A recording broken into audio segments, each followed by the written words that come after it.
celui qui porte tout, notre Sauveur en ton sein prêcheur, porte du ciel, reine de l'univers.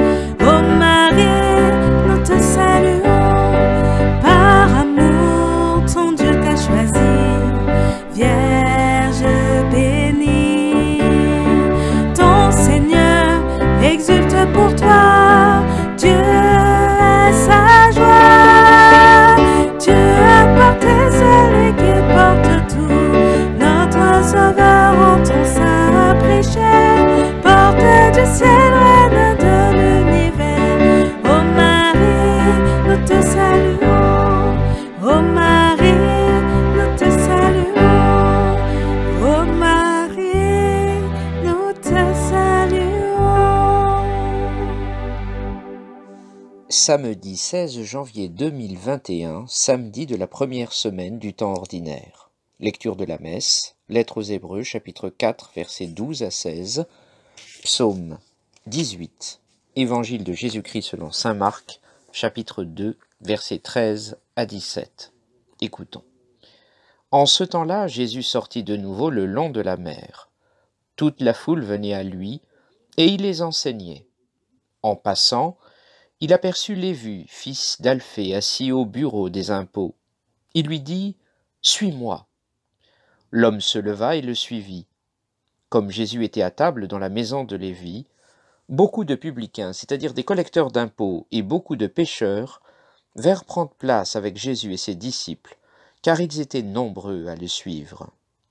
Les scribes du groupe des pharisiens, voyant qu'il mangeait avec les pécheurs et les publicains, disaient à ses disciples « Comment ?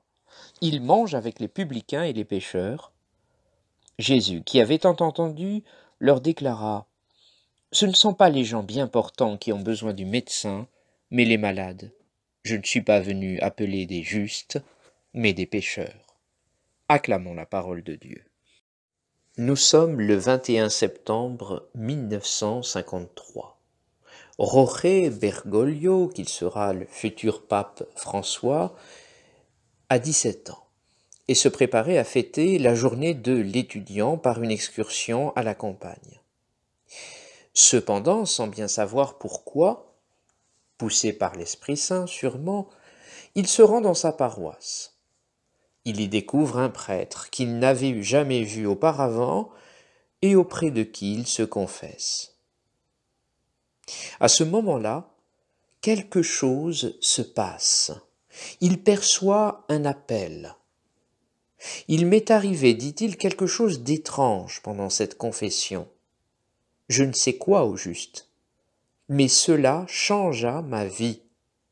Je dirais que je me suis laissé surprendre alors que j'avais baissé ma garde. » Il poursuit, « Ce fut la surprise, la stupeur d'une rencontre. J'ai compris qu'on m'attendait.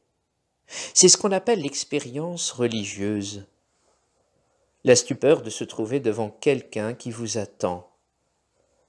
À partir de là, pour moi, Dieu a été celui qui m'a trouvé en premier. Je le cherche, mais lui aussi me cherche. Je désire le trouver, mais lui me trouve en premier. » Et voilà que peu de temps après avoir vécu cette expérience forte où il s'est senti rejoint par Jésus qui a porté sur lui son regard d'amour et de miséricorde, il tombe dans la liturgie des heures sur un passage de saint Bède le Vénérable à l'occasion de la fête de saint Matthieu. Il est vrai que le jour de la fête de saint Matthieu, l'évangile est celui que nous venons d'entendre. Et il est marqué par cette parole de saint Bède le Vénérable, en latin « miserando atque eligendo », qui veut dire qu'il jette un regard d'amour. Il jette un regard de miséricorde. On parle là de Jésus, que vous voyez représenté sur ce tableau de Caravage très célèbre, et Jésus porte son regard d'amour et de miséricorde sur Matthieu, à qui il dit « Suis-moi ». Et voilà que celui que l'on appelait Lévi devient Matthieu, devient évangéliste. Quel destin, quelle histoire. Voilà que Jorge Bergoglio, en se laissant transpercer par le regard d'amour et de miséricorde de Jésus, va devenir le pape François. Et vous, frères et sœurs, quel a été ce moment décisif dans votre histoire où vous vous êtes sentis vous-même rejoints par le regard de Dieu, le regard plein de tendresse, d'amour et de miséricorde? Permettez-moi de vous proposer ce week-end, de prendre peut-être un temps pour vous poser cette question et vous dire voilà, quels ont été dans ma vie ces moments où je me suis senti comme Matthieu, comme le pape François rejoint par le regard d'amour de Jésus. Vous savez, si le pape François a adopté cette devise pontificale, misericando atque eligendo, pardonnez-moi mon latin, c'est parce qu'il voulait insister sur le regard d'amour et de miséricorde de Jésus. C'est ce regard-là qui fait que quelles que soient les circonstances dans lesquelles nous nous trouvons, nous avons toujours foi en l'avenir, nous avons foi en l'humanité, malgré la maladie, malgré les souffrances de toutes sortes, parce que nous savons que de toute façon, nous sommes attendus. Pour notre prière, je vous propose une profession de foi, alors qu'il n'était pas encore pape, de Jorge Bergoglio.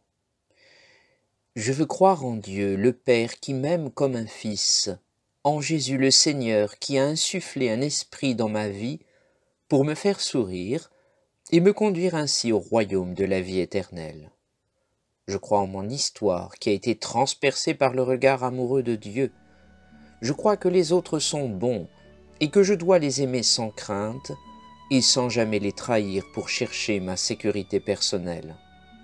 Je crois que je veux beaucoup aimer. Je crois en la patience de Dieu, accueillante, bonne comme une nuit d'été. Je crois en Marie, ma mère, qui m'aime et qui ne m'abandonnera jamais.